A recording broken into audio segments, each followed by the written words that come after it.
Rating Manila Ocean Park 2025. So, nag-start kami sa The Reef, one of my childhood favorites. Sobrang ganda ng corals. Para siyang nasa screen. May katabi nga ako, sabi niya, totoo ba to? Gets kita, girl. Next, sa Living Ocean, The Icon. Lahat gusto magpa-picture dito. Same nostalgia rin. Sobrang ganda. Ang lakas maka-Legend of the Blue Sea vibes. Oh, Junjin. Char. Then, sakto na abutan namin yung mermaid show. First time namin panoorin to and grabe, after ng show, parang gusto ko na rin maging mermaid. Ever since before naman, pero what if?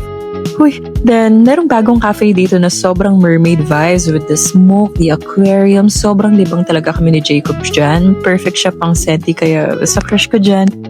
Woo, charot! Next one, Trails to Antarctica. Super cute ng penguins. Naalala ko mga babies namin. Pero parang mas na-enjoy ko yung gift shop kasi it reminds me of the gift stores sa Disneyland.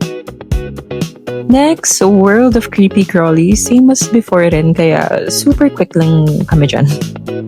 Then, isa sa nilook forward talaga namin kahit mainit is yung Sea Lion show. Super entertained pa rin talaga sa mga shows nila. Then, of course, we saved the best for last, the Philippine Biodome. Super amazed kami agad sa 14-footer saltwater crocodile. Grabe, maka-Jurassic World. Sobrang laki. Mainit din dito, guys. Pawis na pawis ako dyan, pero okay lang kasi super happy makita yung mga animals. Diba?